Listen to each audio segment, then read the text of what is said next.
বর্তমান সময়ের কাঙ্ক্ষিত জবগুলোর মধ্যে আছে গুগল, অ্যাপেল কিংবা মাইক্রোসফটের জব। কিন্তু মজার ব্যাপার হচ্ছে গুগলে চাকরি করার জন্য সিজিপিএ কোনো ম্যাটারই করে না, কারণ পরীক্ষার ফল দেখে কারো সম্পর্কে যাচাই করা যায় না। এই কথাগুলো নিউ ইয়র্ক টাইমসকে এক সাক্ষাৎকারে বলেছিলেন গুগলের মানব সম্পদ বিভাগের ভাইস প্রেসিডেন্ট লাজলো বক।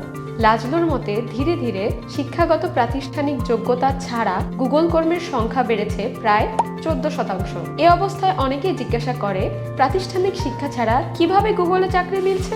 এ বিষয়ে লাজলোর কাছ থেকে আমরা জানি যে গুগলে চাকরি পাওয়ার জন্য শর্তগুলো আসলে কি কি। তিনি বলেন যে আমাকে কেউ ভুল বুঝবেন না, আমরা আসলে গুগলে চাকরি দেওয়ার ক্ষেত্রে প্রাতিষ্ঠানিক শিক্ষার থেকে কারিগরি শিক্ষাকে বেশি গুরুত্ব দিয়ে থাকি, কারণ একজন প্রোগ্রামারের দরকার সব থেকে বেশি যে স্কিলটা সেটা হলো গণিত এবং কম্পিউটিং বিষয়ে। আর আরো ভালো হয় যদি তার কোড করার দক্ষতাটি থাকে। লাজলো আরো বলেন এই চাকরির ক্ষেত্রে স্কিলটা অনেক জরুরি। এছাড়াও গুগল কাজের শেষে কি অর্জন হলো এই বিষয়টিতে বেশি খেয়াল রাখে।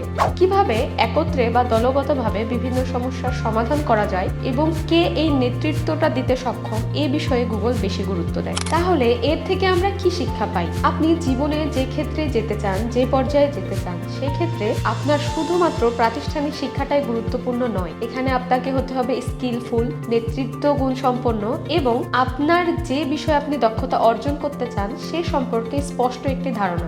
আইটিজারিক টেকনোলজিস বাচ্চাদের জন্য প্রোগ্রামিং, কোডিং এবং রোবোটিক্স বিষয়ে ঠিক এরকমই একটা সূক্ষ্ম ধারণাধারী কোর্স পরিচালনা করে থাকে, যেখানে তারা একদম হাতে কলমে শুরু করে প্রোগ্রামিং, কোডিং এর বিষয়গুলো যেমন জানতে পারে, ঠিক তেমনি গেমিফাইড ওয়েতে রোবোটিক্সের ধারণাটিও তারা নিতে পারে, যার ফলে তাদের ছোটবেলা থেকেই প্রোগ্রামিং এর ধারণা ক্লিয়ার হয়, তারা স্কিল অর্জন করতে পারে এবং ভবিষ্যতের জন্য তাদের একটি সুযোগ করে দিতে পারে, যাতে তারা যে কোনো সেক্টরে গেলে সেখানে একটি ভালো নাম অর্জন করতে পারে। তাই সময় এবং সুযোগ থাকতে এর সঠিকভাবে পরিচালনা করা উচিত। তাই দেরি না করে আজই আমাদের কোর্সে রেজিস্ট্রেশন করুন এবং রোবোটিক্সের নতুন যাত্রায় অংশ নিন।